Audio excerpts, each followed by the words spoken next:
Here we go. Chat check. Is Leo in the house? Leo, shout out to you.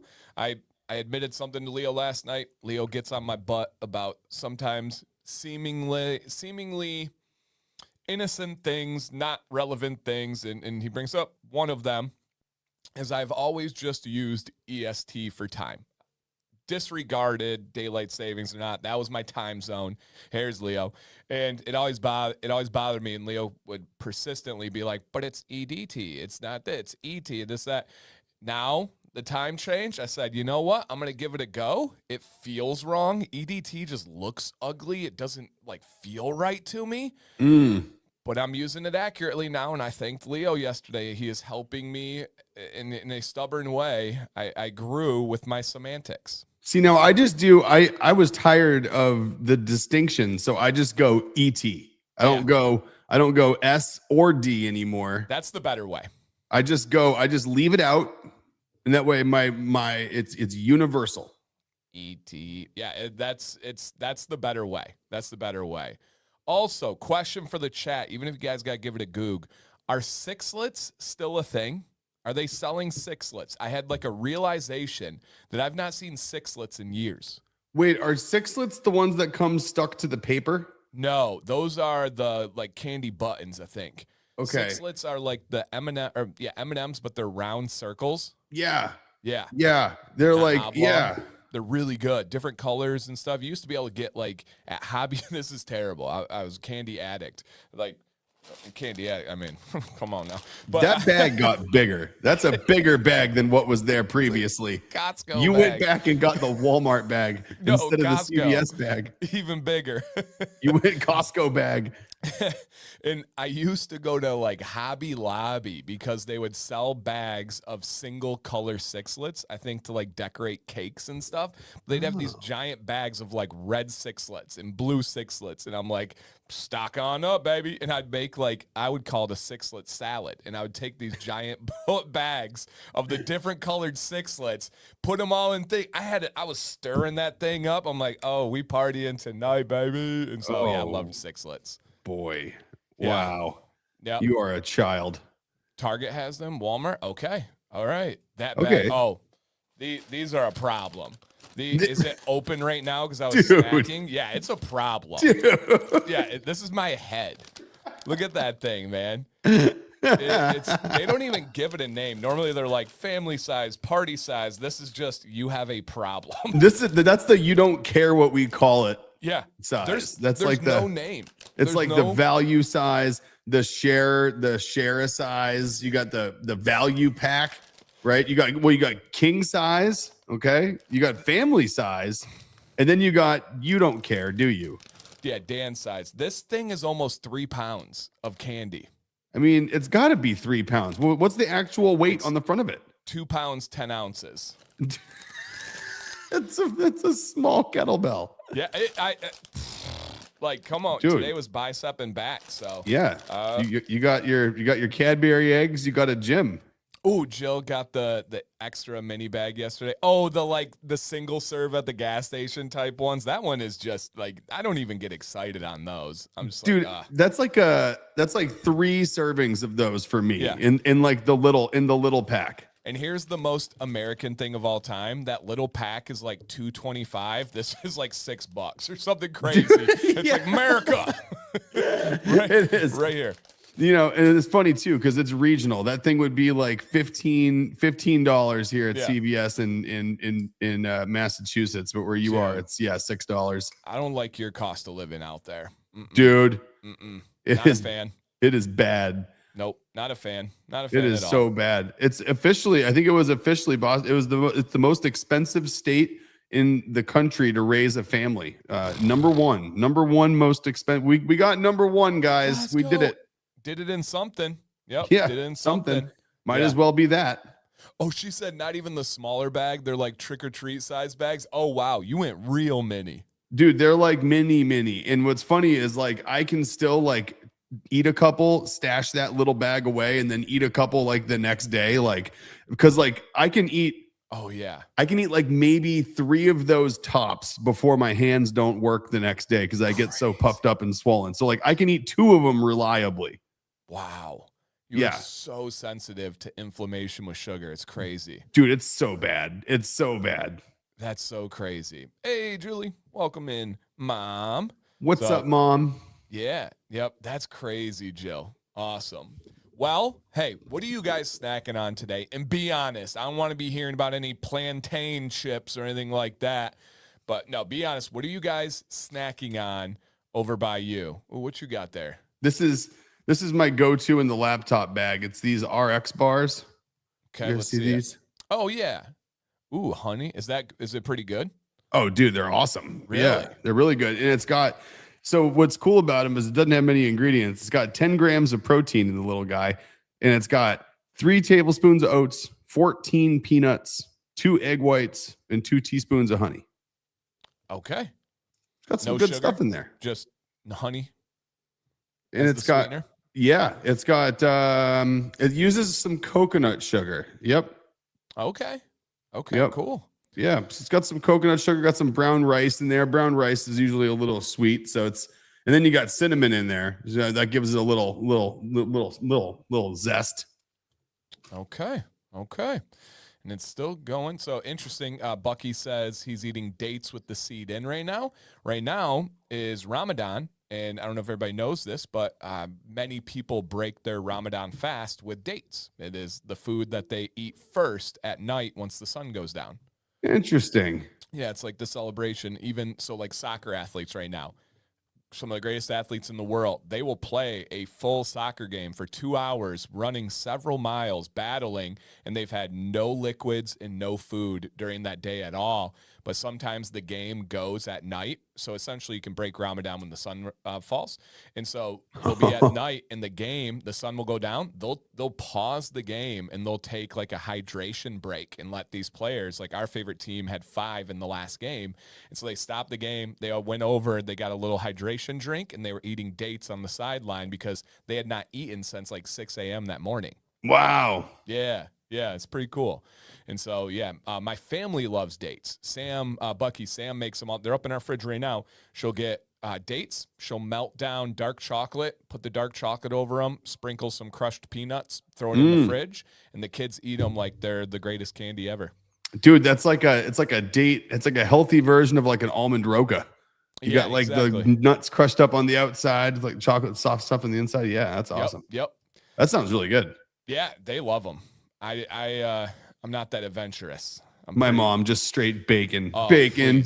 Please. We have bacon in the house at most times, like cooked, because Jack's, it's one of the only meats he eats. And I'm like, whatever we can get you protein, man, go ham, go crazy. That's it. Go ham. Good one. No, Dan, bacon. Similar. Right. I am not a smoothie guy. I got to admit that. My whole family is. My whole family does protein smoothies probably 4 or 5 times a week. Sam I am makes not some. surprised. I'm not a smoothie guy. No, for me, smoothies would fall in the category for you of like salads.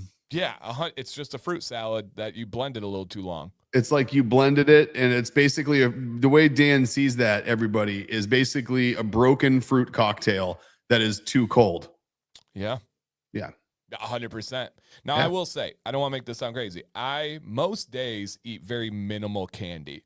I'll have some bad days when the eggs come out and stuff, but like I used to be just fully crazy with candy, but now I'll go, like yesterday I barely ate any, and I'll go full days without having any. I mainly just eat meat. Like that's my main everything. Like every breakfast, every lunch, every dinner, it's just like a huge thing of meat. And Sam's like, "What sides are we having?" I'm like, "I got the steak. I'm good." So you're that's like, "I don't know." my diet. You're like, "What sides are you having?" I'm not sure. Right. Candied bacon. Oh yeah, that's a problem. That's a problem. Someone was saying they got who was it? They were having some Indian food flan. It sounded good. Samosas. Okay. Yeah. Samosas are good. So Dylan's talking about the game I was talking about. They stopped the Man City game for like 20 minutes. To break the fast. Exactly. I thought that was really respectful. That's interesting, huh? Yeah. How they're able to do that. Now, here's another interesting soccer thing. So this summer, the World Cup is coming to North America, right? It's coming to your area for the biggest games, actually. Yeah. And or New Jersey is the finals, but all kind of over in your area.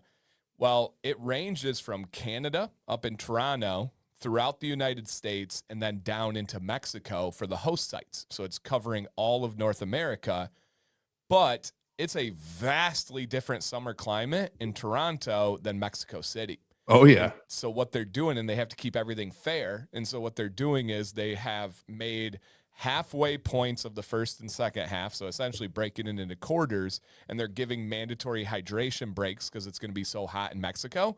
Toronto, they're going to be at like 60 degrees. They'll be like, oh, heat break, hydration break. Like, okay, I guess. So it's going to be different. Dude, yeah, there's it's like the World Cup news is all over the news right now because the Kraft group is not willing to pay the extra money for the additional security details and like basically like it's like $7.5 million that they basically want out of like city budget, but they're basically now like the city's like, well, the town's like, we're not, Foxborough's like, we're not paying for it. They're like, what are we getting out of it? They're like, we're getting traffic. All the Airbnbs are outside of Foxborough. Like, what, no one's even staying here. So they're like, the Kraft group can pay for it. They're like, they're fine. And the Kraft group's like, no, we're not paying for it either. So it's like a big battle right now. Who's going to pay for all the additional expenses and everything needed to actually host it? There's a lot of dynamics that go into that. For example, there's a couple rules people don't realize. Messi makes his own rules, right? He's the biggest athlete in the world. And one of his rules is he will only play on a grass field. He will not play on turf because it's more dangerous, more likely to get injured. And they got a lot of concerning studies of having so essentially most turf is ground up tires. And they worry about the brake dust that's in there and getting into your lungs as you're breathing and sliding. And so they've come up with alternatives, like they'll use coconut shavings as the turf pellets, but they hurt when you slide. But he refuses to play on turf. And so if he has an away game at your facility and you use turf, he demands that you roll in a sod field on top of the turf, or he sits out and will not play. And if he does that, they lose millions of dollars in restaurants and tickets and everything. So everybody just adheres to whatever rule he has. They also had rules where you can't bring your own bodyguards. And Messi's like, then I'm not coming. And so he gets to bring his own bodyguards. He gets to do whatever he wants. 2 games ago, he tried to go into the refs room after the game to go tell them how bad of a job they did. And it's like, any other athlete in the world's getting stopped a mile away, but Messi somehow makes his way back there. It's like there's a whole world in that. Dude, that is crazy, huh? What it's like you kind of a diva, but at the same time, hey, he earned it, kind of thing. And Nate says when you have money, rules become negotiable, good or bad. Facts. Facts. Yeah, for sure. There's no doubt there. And hey, real quick, guys, didn't even fully introduce. I'm Dan. This is Nick.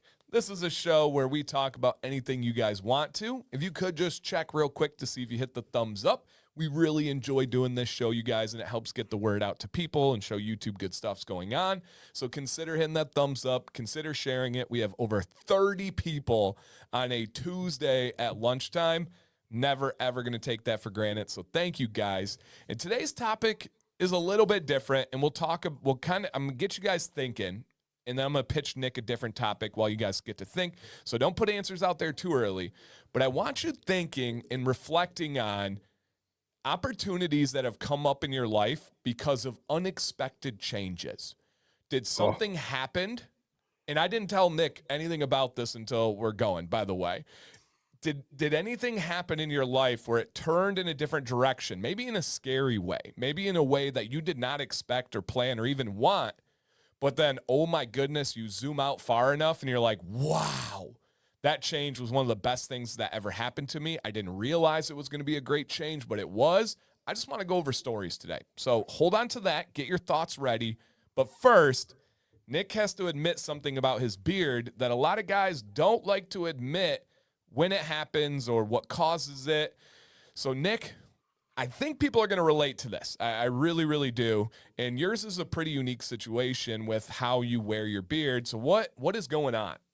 So this is crazy. So I'm sitting there I'm down at my buddy's place at Sims Barber Lab down in Boston, in, like the south side of Boston. Awesome place, awesome guy. And we're sitting there just catching up. And I'm kind of wanting to figure out what, kind of like shaping things up a bit here, doing a trim coming up here and trying to figure out what shape we're going to be working with. So we're kind of just doing like a planning session, right? Because I'm too neurotic to just go in there, talk about doing it, and then do it. I got to go in there once, talk about it, get it in my head, and then over the next, little while, I can rationalize things to myself. And so I will just be perfectly honest. I am not used to having any problems with my beard at all. I'm used to barbers or whoever else just being, it's complimentary, right? Is I guess a way to say it, right? I very rarely get any, critique, I guess you could say. And unless it's from people at, bars or restaurants giving you unwarranted critique, like we've talked about, of course. Yeah. And so all of a sudden he goes, "What have you been doing?" He's like, "What do you do?" He's like, "What the hell did you do?" I'm like, "What do you mean?" He's like, "What's wrong?" He's like, "What's going on with your beard?" And I was like, "What are you talking about?" He's like, "You just got all kinds of breakage." He's like, "It's everywhere." And so he starts grabbing at it and we start kind of looking, and like right about here, oh, look, all of a sudden it's pretty short. It got long ones, right? Goes down, but look here. All of a sudden, oh, what's this? What are these? And so all of a sudden, he's just going through and he's like pulling. He's like, breakage here. He's like, "Do you trim right here? Do you do this?" I'm like, "No." He's like, "Do you cut this? Are you trying to shape it?" I'm like, "No." He's like, "You're trying to shape it yourself, aren't you?" And I was like, "No." And so he's like, "Come on." He literally looks at me and he goes, "Come on. Yeah, you are. Tell me. What are you doing?" He's like, I'm your barber. What are you doing?" And I was like, "Dude, I'm telling you." He's like, "Are you always grabbing at it? You pulling on it? You stressed out? You wrapping it around your finger? Like, what are you doing?" And I was like, "Well, most days I do wear it up in a bun." And he's like, "Show me." And so I go and I take it and put it up in a bun. And he's like, "Oh God, stop. Just take it out. Take it out." And I was like, "Oh, why? What's going on there?" And he's like, "Too high, too tight." He's like, "You can't do a bun that high up and you can't do a bun that tight." He's like, "If you're doing that like fresh every day, you're wearing it all day, every day, things are hitting it, pulling on it, and then you sleep with it like that." He's like, "That's where all your breakage is coming from." And he's like, "Look where you tie it." So I go and I tied it up like this and I look, all the breakage, boom, it's all like right there. So literally I have breakage from like here, like this shape right here. I have breakage. It's insanity. And so of course he points it out and I start looking at it and I'm in the mirror with a mirror and a camera. And I'm like trying to figure it out and looking at it from the side. And it's like, all of a sudden I can see it. I can see that I can see the different lengths, which is totally new to me. Like this is something that's never, ever, ever happened with the history of my beard ever. Cause I always used to just wear it down or in a braid. Right. And I'll add two factors and some perspective in here as well on this. And one aspect, I don't even know if you had thought of.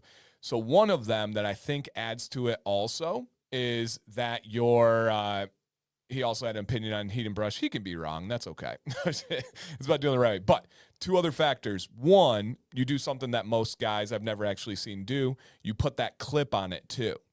Yeah. And that can't help in a It situation, can't help. No. And then the other one, as this has started to develop, not too crazy detailed, but on your other half of your life, you've had some changes with business and outside of the beard world. Would you say that, okay, I'm going to say it. I've known you for a long time now, and your stress level has been more over the last 6 months than I've ever known you. Mm-hmm. The number one way to make the beard more susceptible to breakage is literally stress. Dude. And so it's like you had this like cornucopia of opportunities coming together and meeting at that spot. Yep. And I think I think you're dead on. And winter. It was dry during that time too. Yes, Arden. Yeah, and winter. Exactly right. And it was a winter. So I'm like inside in dry air constantly. And I've noticed that you're dead on though about like the stress factor. Yeah. I've noticed a decline in like just overall moisture, just luster, kind of everything over the course, I'd say over the past 6 months, because it's been absolutely insane. Like we're gonna, obviously, a lot of the stuff we can, even talk about today, right? It's awesome opportunities, surprises, and all sorts of fun stuff. But it's it's a stressful time. And I think for me, the stress, of course, then makes you sleep less. Sleeping less makes the problem even worse, right? Straight up.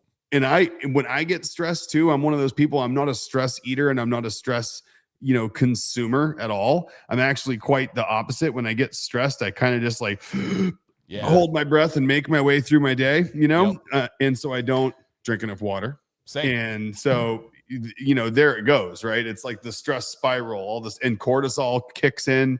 Next thing you know, you start getting your, sympathetic nervous systems all over the place, and your body is doing lots of other stuff besides taking care of its hair follicles. Facts. And exactly that last point, just for people that are like, well, how the heck does stress affect your beard? To like break it down, you're on a surface level, no pun intended, your body sees your hair and your nails as the least vital aspect of your body. 1 and 1A. Truly, there's nothing less important on your body than your hair and your nails, according to your body and prioritizing.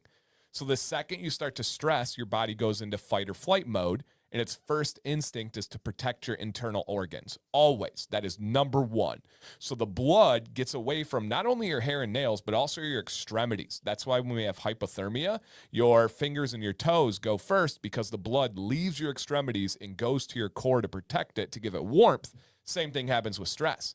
Your body goes into this fight or flight mode, and it's like, something's attacking us. Because what is stress biologically? You go back to the Paleolithic cavemen days, stress meant danger, death. Something's out there that I don't know, and so our body created this reward and punishment system. Well, now we have a whole new world, but our body is still wired the same way. And so your body feels that stress, that something is coming to kill you, essentially. So all of the nutrients get prioritized to your internal organs. So when that happens, they cut off the nutrients to your hair. And it's actually proven around your follicle, it starts to get inflamed, it starts to get raised, and it pinches off the blood vessels. Every hair has 2 blood vessels that deliver those nutrients, and it pinches those blood vessels off, and you're not getting the same amount of nutrients and hydration that you normally would when you were relaxed and less stressed. So you're physically cutting off when that happens. And I don't think most people realize, or you're in the moment, right? You can't. It's not humanly possible to understand just how impactful stress is on you. And then like Nick is saying, you look back and you start reflecting like, oh my gosh, not only was it that, but I drank less water. I slept less, like all these recovery things. I went outside less. I didn't get vitamin D and fresh air and all of these things, and all the things I do in life that I enjoy that give me oxytocin, which helps out so much. I'm not doing those either. And so it's just like this, like super, super, like just snowball that builds and builds and builds. But then you get a moment like that where it's a safe place. A buddy tells you and you're like, oh, okay, yeah. Let's turn left. Let's figure this out. Let's get it going back again. Yeah. And that's all it is, right? Is just, knowing that the problem is there is enough sometimes to get you doing the right things to fix it too. Yeah. Because it's like, I think we all, especially everyone here, I think we all know what to do. Right. Drink more water, sleep more, take a breath. Don't be so stressed. Don't focus so much on things that are problems and work your way through them. Right. Easier said than done for times, but exactly. Yes, you're right. Like we know it. We're not ignorant to it. Sometimes we'll convince ourselves that it's not going on, but that's just human nature. So super interesting. And yours, it'll bounce back. You will be totally fine. Don't make like a drastic, like God of War trim or anything like that. No, it was, and that's where like your head initially goes, you're like, all right, density, where am I at? Right here. Yeah. But, thankfully I actually, if it's springtime, it's summer, I do kind of want to shorten up a little bit, but I don't think I'm going to go much past like here. Nipples. You can like nipples. nipple height. I think is probably where it's at. That's a good spring summer height. Yeah. It's still over 14 inches, That's great. Yeah, just give it a nice little rounding for me. Nice little rounding. Yep. I was thinking about trying to angle it a little bit. Okay. I don't know. I've never done it, so I was thinking about it. So it's a little bit long for angular for me. It might be. That's the problem. It's gonna settle. It always settles. Even when I go round, it ends up being flat eventually and just kind of settles from the styling and life and everything. Yeah. So I would just give it a nice little round, and that'll be similar to my range. I'm in the 16-inch range. I kind of have been hovering around and not doing full trims, but I'll do like, hey, I got a big event coming up, so I'm gonna give it a little bit of zoop, a little here, there, and just on the down low. I haven't even been showing anybody on video, but because it's not, I'm like, I'll get ready for it. It'll be like a 1/4 of an inch trim, just a little dust up. I'm like, this is almost disrespectful if I make this a video, so I'm not going to make it a video. But I'll do the just looks like crumbs on the ground. Right. Like I show the sink. I promise I touched it up. I promise. So, okay. So they didn't touch your beard? They didn't trim it? This was just a consultation? Yeah. Okay. It was just talking. Do you have a date yet? Yeah. So I'm going to be going in on the 29th. Okay. All right. So we got some time. Yep. Aw. Karen says, don't cut that beard, please. It's perfect, Dr. Nick. Oh, well, thank you very much. And I'm thinking I'm gonna get it to the point where it's like it's back to looking its best, I think is what it's gonna end up being. I think it's gonna look better when I do it. And another factor that just hit me too, Big Red said, I had bad breakage a few months ago and real dry beard plus stress with sickness. Whew, will entirely drain you of all nourishment. Drank a lot more water and added a bedroom humidifier. Awesome. Another factor that makes you way more susceptible than most of us, you two have red beards. You are missing a layer of your beard that I have and many others have, meaning you are more susceptible to your beard drying out and breakage and stuff just naturally. Nothing to do with your choice. Yep. Yeah, that makes a ton of sense because we know that about red beards. And I always it's so weird because mine's like, you look underneath and it's brown. You look on the top, it's red. You got some grays coming in there now. And I always forget that it's like the rules of a red beard. No matter how much red you have in there, those rules apply. 100%. Yep. We'll go with rustic. I think yours is rustic. Yeah, I'd say rustic. And the white, gray, silver beard brothers out there are in the exact same boat as you. Yes. Yep. Mm-hmm. Yep. Exact same boat. So, yeah. And, not again. Why are we compounding all of these things and the dry New England winter too? So, yeah. Yep. And JB says, I definitely have points that seem to stick out when knotted or braided. Not sure if it's terminal in those spots, growth from early trims, regrowth from shed, or breakage. Hope no breakage. It could be any of those. Yeah, it really could be. Yeah, I thought mine was regrowth from shed. And I also thought it was grow back from stuff that I used to trim that I don't trim anymore. Okay. Because when I do a bun and I'd go like this, I'd see a bunch, I'd see stuff sticking out, right? You'd have like the Yeah. And so I was just like, oh, okay, well, that's just stuff growing back. It's new stuff. But I think that gave me a false sense of security that like, oh, okay, there's nothing wrong. Just do whatever you want. And then I kept doing it. And I think I compounded the problem. I think I basically like convinced myself there wasn't a problem. So then as it was getting worse, I didn't notice. Yeah. You probably weren't in the mindset to even allow it to be a problem. So it's just ran its course, it's just, and it'll be fine. The beard is resilient. You got enough in there where it's never noticed. And in a month from now, after that trim, if you were like, hey, I had all this crazy breakage, we'd be like, okay, can't tell, buddy. Like, good problem to have, man. Must be nice. Yeah. Kind of situation. So awesome. All right. Perfect timing here, and we would love the chat to get involved with some explanations and some stories as well. But just again, I was just kind of deeply reflecting and going down a little bit of like memory lane in my life and thinking about my friends' lives. I actually had somebody posted a picture on Instagram of me from high school, and it was so funny. Actually, it might still be up. It was me from high school, and it was I haven't shown this. I think I'm gonna have to. Let me see if I can get this here because it's pretty ridiculous how like me it is. And like you ever meet someone and then you go back to see them in high school or like pictures or stories and you're like, yep, that's perfectly them. Oh This yeah. is this is perfectly me. Now it looks like a different human, but this is perfectly me, and I'll kind of explain and then get to the stories of changes here. So here is, and this is the best I can do for blowing it up. Can you find me in this picture here? What color shirt do I have on, or where am I located? Where are you? It's not okay. You're not wearing plaid. Nope. No, hold Oh, on. thank goodness, no. I'm looking here. So are you wearing the black shirt and the blue shorts? Yeah, that's me right here. Okay. Yep. So Yeah. I got my arm around two different girls. I'm sitting there confident as all heck, just cheesing, smiling down there. And like the coolest thing about my high school experience, I was telling Sam about this. I went to a really big school. My junior and senior year, it was like a movie.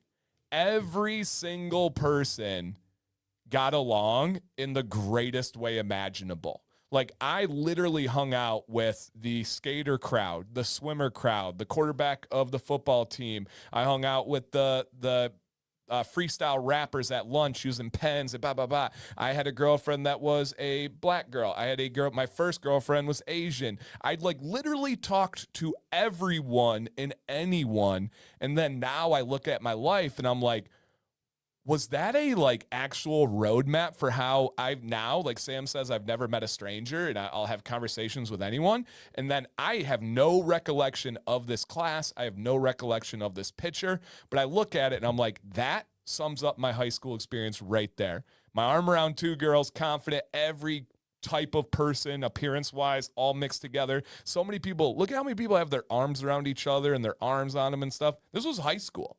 And it really like gave a crazy foundation of who I am today. And I would have never known that back then. I would have never known that that was a unique experience. And so, yeah, like just wild. Dude, that is funny though, right? It's funny to see like how, how the way you it's like you're a different person. You look different, you sound different, you do different things, your brain is a completely different brain. But at the same time, like the way you interact with people is largely the same, right? It's like formed. Yeah. Yeah. It's like the way that I guess you're right in the sense that like the diverse group of people that I have around me, it definitely stems from being comfortable with the diverse group of people I had around me in high school. I think that goes back to that. Yeah. So like you, I was friends with everybody. Like I would go and, I had friends that were like preppy kids and jocks and kids that were like the metalheads and the goth kids. It was like all the different groups that you had in high school. For some reason, I just kind of bounced between all of them. Yeah, and it was never weird. And I didn't drink in high school, so I was always super well liked because I had a minivan. And so I was the DD to all the parties and would literally pull up to the party, throw that automatic door on the side, and like 20 kids would pile out. And then we'd all go party because I didn't need alcohol to be confident and loose and everything. And so everybody loved me. Like, dude, I can get to places safely and hang out with him. Like, dang, this is so cool. And it was just like the coolest thing. And I had I haven't thought about high school in literally years. Like I have no concept, but they're doing, I think it's our 20-year, not anniversary, reunion this year. And so people are starting to throw stuff out for them like, oh my gosh. And then that kind of sparked me to think about this topic today. So to give you my take on my first big change that I didn't expect is when I was, you out of here, Arden? He just said, bye, period. See you, Arden. Bye. Mic drop. When I was in high school, I was just sports. I was just socializing. I was just into girls. That was all I wanted to do. I didn't think about a career. I wasn't a kid who grew up knowing what I wanted to do. I had no concept. And one of my crowds was the swimmer crowd. Super smart, super nerdy. And mom and dad of one of my best friends owns the largest imaging company in Michigan. So they do MRIs and CAT scans and all that stuff. And he essentially was like, hey, if you get an MRI tech degree job, I'll give you a job or degree. I'll give you a job making $100K at 22 years old, your first year out of college. And this was back in 2006 when he offers this. And I'm like, done. Like, I have no idea what I want to do. Great. So I go to college. I've told the story before, but I failed all 6 of my first classes. I couldn't fathom learning about like tree bark and fungus, and then I'm going to take pictures of bones. Like, I just couldn't do it. Like, just get through the degree. And I'm like, I can't do it. And then I started coaching in college, enjoyed coaching, and then decided to start teaching. That pivot, I never, ever, ever saw coming. I was set on making $100K a year, and I switched to a career that was $37K a year, frozen for my first 5 years, and had no thoughts or plans of that. And oh my goodness, that singular change, the whole map of the rest of my life changed, all because of that in so many different ways. And I never saw it coming. I failed all 6 of those classes. At the time, I felt like my life was over. At the time, I had to sign up for a study skills class that was $2,000, no credits, but I had to pay for it. I had like the hardest feeling in my heart, in my stomach, and everything. And now I look back and I'm like, that was one of the greatest unexpected changes in the history of my life. And just trying to reflect on that, it's like, what if I didn't? What if I played the safe route? What if I stayed with the $100K job? How miserable could I be today? How much would have I hated my job at that point? If I would have played it safe and did what everybody told me to do, is to get that job to provide for my family. That scary change, the unfortunate change of failing all my classes, set up everything that I love about my life today. Isn't that crazy how that works, man? It's like literally something that starts off that you could either back away from or take as like a hit, take as a failure, you know. It wasn't even like it motivated you to do anything either. It was just like, I know I don't, it motivated you to not do that. It wasn't even like it told you to go do something else. And I think that's like a real important distinction to pull from that, is like, you didn't have something happen that like opened your eyes to something and made you go a certain direction. Nope. You had something happen that did the exact opposite. It made you close a door and walk away from something. Literally. But that door closing made it so you could see others that were opening, right? It was like the whole thing started unfolding, right? Never would have wanted that, never would have expected that, wasn't looking for it, to your point, and then it just hit me. And that's exactly what I'm talking about. And I know people in the chat have some similar stories. And I know with your twisty, turny, all around life, you've have several of these. Oh, dude, I feel like I have one of these like every 5 years going back to since I was 14. Yeah. You know, there's so many of them. I mean, I think like each chapter I've been through has been because of one of these. Like I've always, and this is kind of interesting actually. I think I grew up with so much change, right? And I grew up with things just being constantly dynamic and in motion and in flux, right? I think I kind of somewhere have always craved things not changing, things just being this, like people are like, oh man, I wish things would just anything but here, or you know, same old place or whatever it is, bored of the same old town. I was the exact opposite. So you have to imagine what would happen there. Like as soon as I get somewhere, I'm like, yep, okay, cool. I can be here forever. This is fine. Right. You know, so I was one of those people that like got really, really comfortable and very okay with the way things are very, very quickly. And then I feel like one of two things happen, is either that, you know, I would subconsciously get bored because I needed change, right? I needed something to shift. So I would create my own change or my own shift, or something like what we're talking about here would cause a big shift or a big change. And I almost think, I don't know. I think there's a couple of points in my adult life here that I probably would have stayed where I was had like a big change not happened, or something just drastic happened, you know? I think there's probably a couple, you know, out there that are, you know, pretty drastic. There was like I'd say if we, you know, there's things about like going to work for you know, government agencies that were really unexpected before I went to go work for them, or going to work for big tech companies out in Silicon Valley, right? The way that all came about was a complete coincidence and happenstance. But I think if you go way back, if I go back to when I was like probably, before I even started working at Cisco out in the Valley, there was a time when I was moving away from Kauai. It was like when we were still I was still finishing up high school. And there was kind of some back and forth to Hawaii still. And I almost went to go work for my friend's dad that summer doing construction, and working with him. He was a home builder on Kauai, and a very successful one. Built really high-end homes on Kauai. Okay. And there was a part of me that was like, I thought what he did was super cool. And I had never done anything like it, right? I had done photography and technology stuff up until that point. And I'm like, maybe I just work with Nate's dad and go build houses. And that's where I end up, is building houses on Kauai. Looking back, I'm actually not too mad at that story. That would have been a lot of fun. Right. Still Kauai, yeah. Right. But what ended up happening was, I was helping a friend of mine he was studying in school to get technical certifications, and I had been helping him study. And he went to go take the exam that I was helping him study for, and he failed it.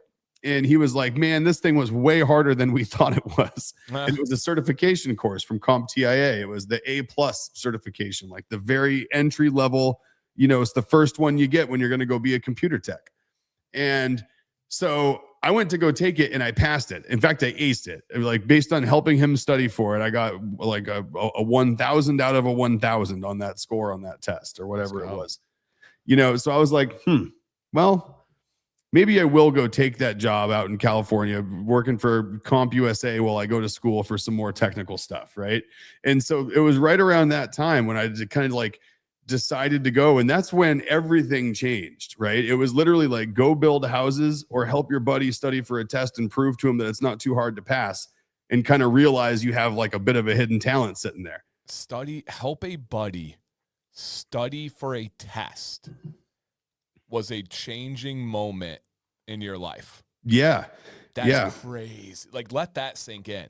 Yeah, it was. I'd say the next biggest one happened shortly after that, after a short stint of bouncing around a little bit, and my dad convincing me to come out and work for, the big tech companies out in the Valley. Is I had no connections out there. So I did. I went, and right near where he worked, there was a CompUSA, and I had my A+ certification now, right? Because I took it when my buddy was taking his. Like, so might as well. With that in hand, I went to go get a job at the computer store. And so I was working there for about, I'd say, a month. And I was clocked out waiting to go on a smoke break. And I ended up walking by this guy that I saw standing in the same place that he was at before I went in the back and clocked out. And I was like, man, if I talk to this guy, he's going to eat up my whole smoke break, and I'm not going to get to go smoke a cigarette.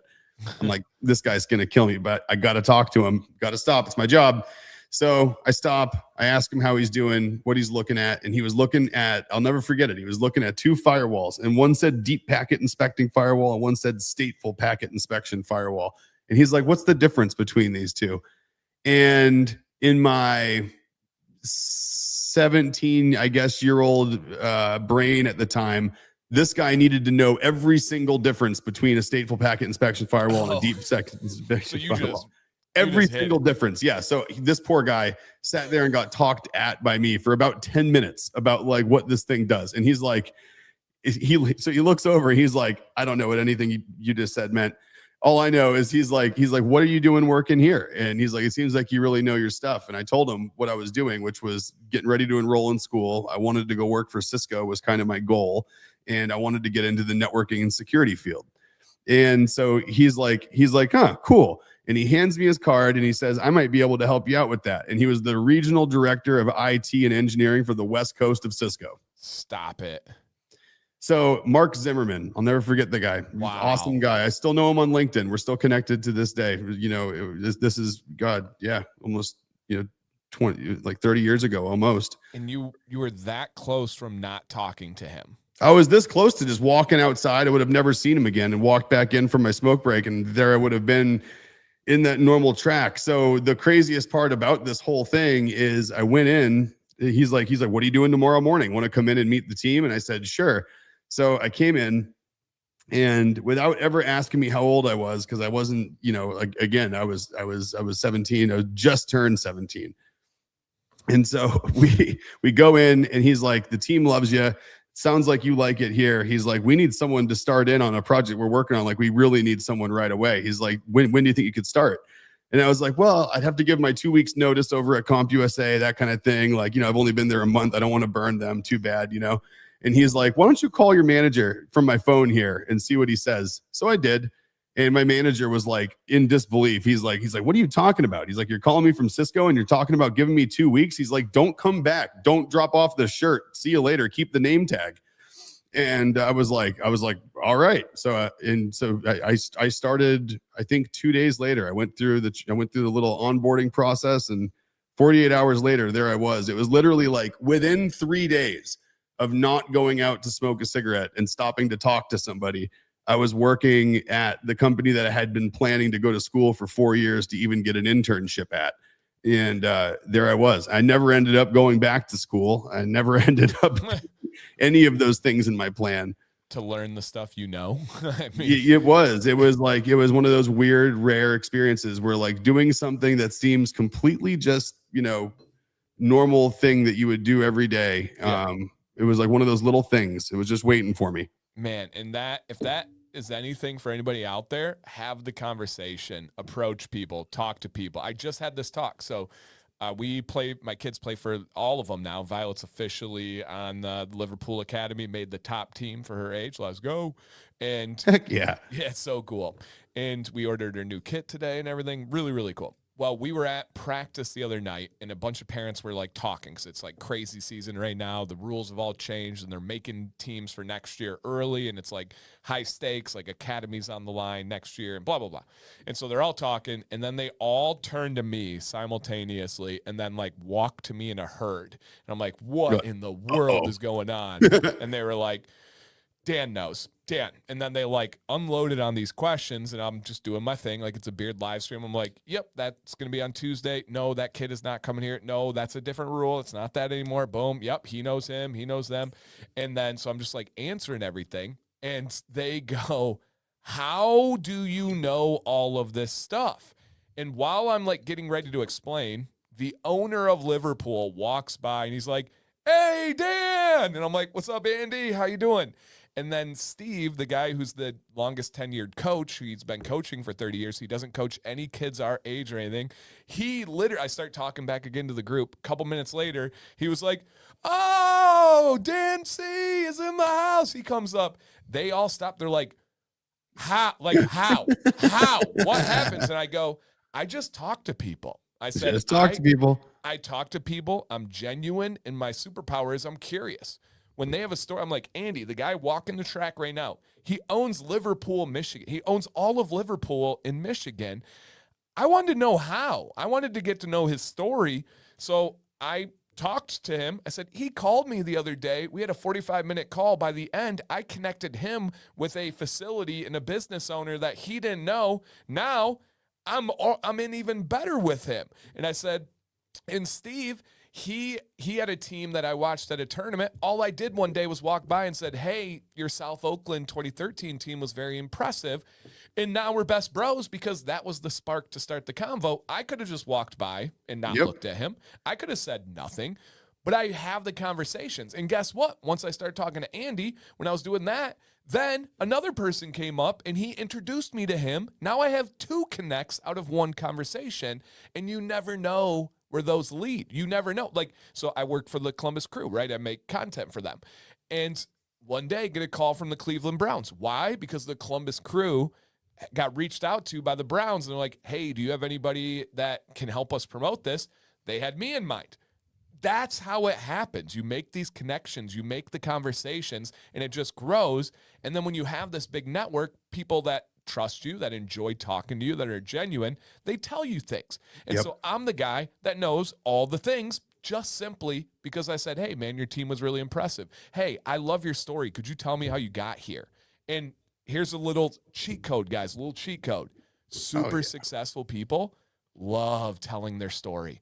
Oh, There's yeah. nothing more that they enjoy than telling you how they got to where they are, because most people don't want to acknowledge what they've done to get there. They only want to acknowledge the result.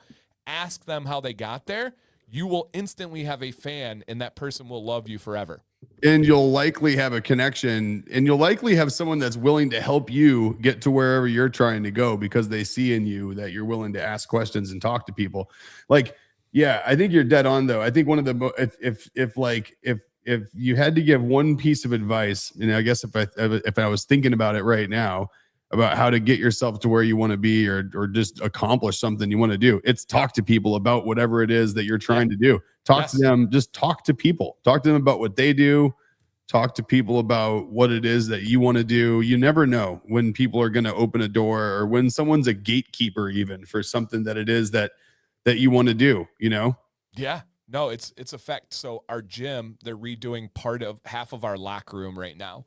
And so we're all clustered into this part, and everybody's like regional and territorial, right? I have the same locker I use at the gym. The guy next to me is the same guy. The other guy next to me is the same guy. So we kind of, hey, how you doing? Hey, how you doing? Oh, weather's crazy, huh? And then today we got clustered into a whole nother part where the two sides of the gym kind of merged. And now I'm around guys I didn't know. I turned to a guy next to me today. Didn't even think about this with the stream or anything. He's getting ready. I really liked his bag that he had. And then he had on some very expensive tennis shoes, but with like a nice outfit. I'm like, you're my kind of person. So I turned to him and I go, I feel like I should know you. And that was the only thing I said. And then it was just like, and then I knew everything about him. He owns an agency that does staffing for nursing homes, and that's his job. And he's like younger than me and is just unbelievably wealthy because he does staffing for nursing homes. Interesting. What? That's his company. That's his career. And he is balling. That is incredible. You never know. Like, I like those videos like on YouTube where like people that go up to like the guys with crazy exotic cars and they're like, what do you do? How'd you get that car? Yep. So I rarely ever give constructive comments online. I rarely ever have anything even leaning towards negative. But I did leave one on those videos just like yesterday, I think it was. So it's really? The main channel is the School of Hard Knocks. And it's this young kid, shaven. He will go down Beverly Hills and he'll find the exotic car and say, what do you do? And it's, for the longest time, was one of my favorite channels ever. Unfortunately, is my opinion, in my view, but unfortunately, they're now scripted.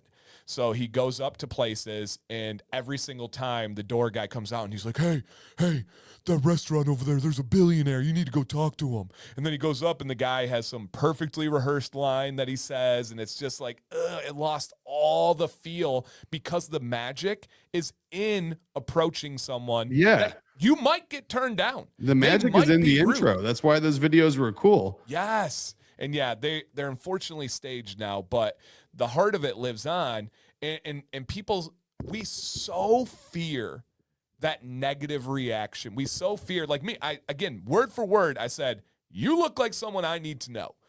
He could have been like, buzz off, weirdo. Like, he could have given me some snotty response. Guess what? Is my day any worse if he did that? No. Absolutely not. I get to go see my beautiful wife and go have lunch and go talk to you guys on stream and go see how pretty Nick is. Like, my life's still good. I don't care if he said no, like that doesn't bother me. But so many people get paralyzed with the fear of rejection, the fear of having an uncomfortable, awkward conversation. I don't care.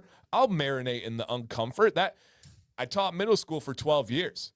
One of the very first things I learned was wait time.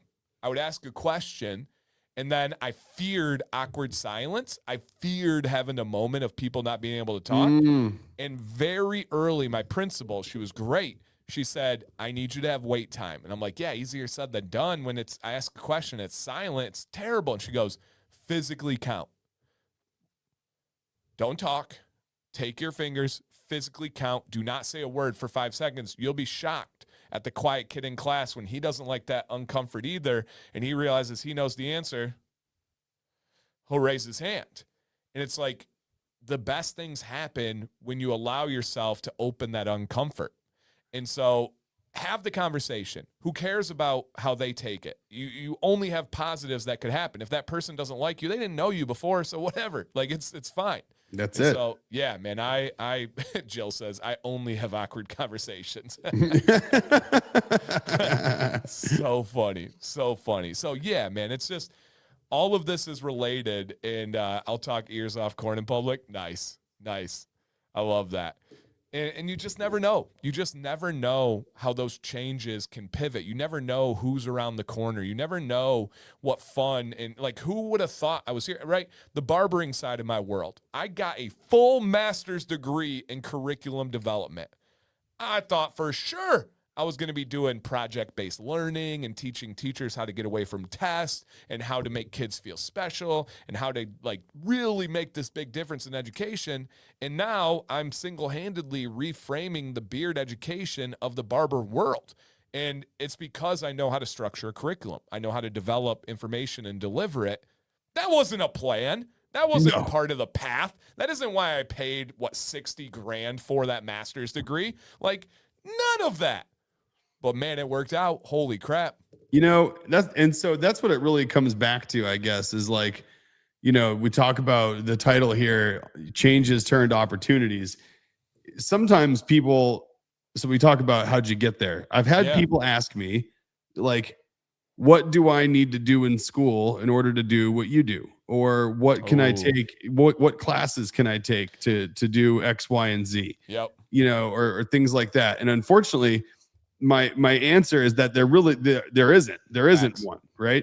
And that's, if I say unfortunately, fortunately, and unfortunately. Fortunately for me, there isn't one. And you know, I say that because it's I wouldn't change much about the path that I took, right? There's all these things that have popped up have been out of left field, or they've been series of random events have led you to opportunities. I would so much I would rather have my big moments in life come from those types of experiences than to come from completed plans. So, you know, I would much rather have shaped my path out of the unexpected than to shape my path out of success. Woo! That's a bar right there. You know, and I think it's one of those things where it's you know, I don't know, if everything would have worked out every time I had a plan, you know, maybe it wasn't the right plan. Maybe it was the wrong. And you know, I feel like it's that's what creates the dynamic experience, you know, is the unexpected. No doubt. Facts. Nate says that goes back to the meme I sent Dan the other day. The unique road that has gotten me here is so unique to me. It would be impossible to have someone try to replicate it unless they were a clone. You're preaching to the choir. I genuinely think Nick and I have two of the most unique paths in the history. Name a person with a similar career path as mine. Yeah, there isn't one. What?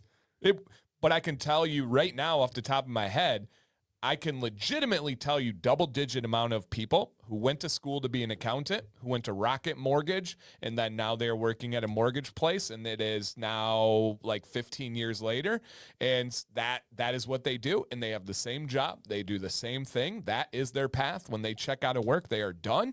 It is not unique to them, and it's fine. I'm not literally not criticizing it. But there's no one. There's no one that you can be like, oh, man, Scuba was kind of like Dan. No, not at all. Very, very different paths. And it's so cool. So, yeah. Easy. You never know. You know, it's one of those things where, like, you never know when a bump in the road is going to veer you off course and it's going to be a fork in the road. You know what I mean? Like, it's just one of those weird things. It's just, you know, and if you're someone who's like, you know, that's one of those people that's like, nothing ever happens to me. Like, nothing ever pops out. Just start looking for it, you know, because to it. It's there. It is. To it. Yeah. If that's something that you're like looking for and you're like, you know, thirsting for some adventure because things feel stagnant or whatever it might feel like to you, it's like those things pop up. Just don't pretend like they don't, because then you'll start seeing them, right? Yeah. And it's a lot of people talk like that are the ones that didn't turn to the guy in the gym today and say, I feel like I need to know you. Yeah.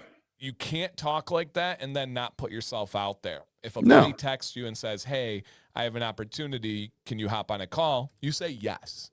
right? If you have situations that are like that, don't be so closed. Don't be so sheltered. Open yourself up for them. It's amazing how much comes out when you open the floodgates. It really is. Mm-hmm. Really is. The circle of life, right? And I don't want my circle predetermined. I want that bad boy having twists and turns and ups and downs. I think that's the beauty of life, right? I really do. I don't want to be, and I could, we're at time now. I could go on forever, but I don't want there to be just the rigidness of life that we saw in history, right? When you saw any society that was not doing well, they had to convince the people that life was good by having no chaos. And we have order. And that is what, and for me, order is the anesthesia of progress. And I want to make sure that I'm not numbing progress just to feel safe, just to feel secure. Yeah. Put a little risk out there. Put a little bit of worry out there and see if it motivates you or makes you worse, right? Wake up scared. Yeah. Yep. Wake up scared. No doubt about it. Somebody told me that once. All right, That's it. guys. 1 week from today, we will be back 1 p.m. Eastern on Tuesday next week. Nick, phenomenal stream. I think people left with a little bit of pep in their step today, but I'll let you give them the final words. Man, I hope so. Go look for that little door that's creaking open somewhere and look for the weird stuff that's back behind it. You never know what you're going to find. You know, who knows? Maybe this week will be an interesting week for everybody. Just not at Diddy's house. Don't recommend opening do that door. Don't. Keep those doors closed. Don't open the drawers. Oil, no. Don't open those doors. No. Nope. Yep. We're not even going to mention. Run. Yep. Don't run. walk. That's it. I'm not going to get myself in trouble, guys. No. And with that, I think we can't really have much better advice than leave the doors closed at Diddy's house. And we'll just leave the stream right there for that one. That's it, guys. Please have an amazing week. And of course,